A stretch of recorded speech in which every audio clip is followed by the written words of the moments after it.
I was a junior in high school when my president was slain, and I was very interested in his whole concept around community mental health. I came back from 4 years myself, United States military, and came home from graduate school to my home community and was one of the founders of the first community mental health center in the city of Philadelphia. And from there, my interest just grew. I had the privilege of going off to elected office 4 times to lead in the state of Pennsylvania a number of these issues. And after the Senate, I now am the CEO of one of the largest providers of these services in our country. There's been plenty of accolades, and I know that he's not a guy that thrives on compliments, but Patrick Kennedy, and he and I have been partnered over this past year, doing a lot of speaking, particularly around mental health parity.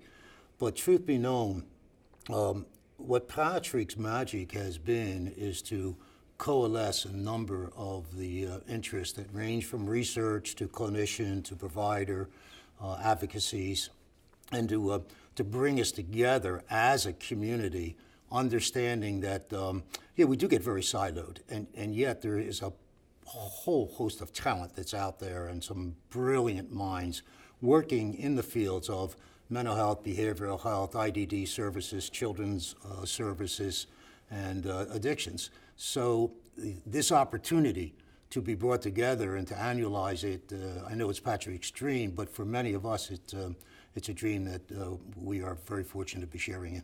If you listen to the opening panel today and you know those highly expert voices, I think they prompted us to, one, think big, but Patrick often hits on the fact, and it's, as a former lawmaker, I will tell you, we can pass laws, we are proving that, but it's implementing them and it's putting into practice much of what we, as this group of very, very talented people convened here, we have the big ideas.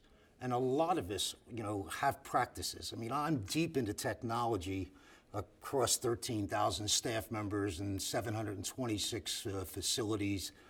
We're far down the road as a leader in the industry. How do I get that integrated into a total delivery within the healthcare system? How do we get lawmakers to understand that the next step that we're all committed to here in mental health parity is really the crucial step, because that's where we give the empowerment of implementation and bring it. And then, how do we fight through the economics of it? I thought a couple of the spokespersons this morning were very forthright about that. I mean, many times, we're not in a battle over, we're in a battle with the American public to better understand and destigmatize, particularly mental health and behavioral health issues. I think we've moved down the road with IDD, but and actually move further down the road with addictions. But how do we get folks to understand that there's money involved here if you're going to go and implement the services that we're capable today?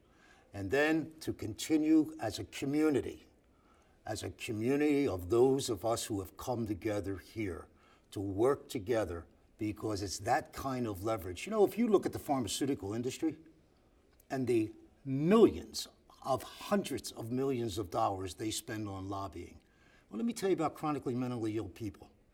They don't really have, other than our voices, a very powerful lobby. All right? If you look at what happens in telecommunications, you look what happens in the energy industry, these are terrifically financed efforts moving forward, funding, legislative process. We don't have that. So it's us, and we've got to be the voice. We have to be the community that counts for so many people that we serve. I have 50,000 children and adults in the care of NHS today. Very proud of that. Mostly they have no voice, except it's got to be me and my management team and the leadership that surrounds this forum. Our last city forum before Patrick kicked us off here, Pat and I were together, and I made the bold statement, he and I cannot do this alone. I mean, we are politically connected guys. So we know how to, get phone calls answered. We know how to get through doors. What has to happen here is We have got to take, as the Kennedy Forum has provided, so much of what is this expertise that exists here and coalesce it into a political force.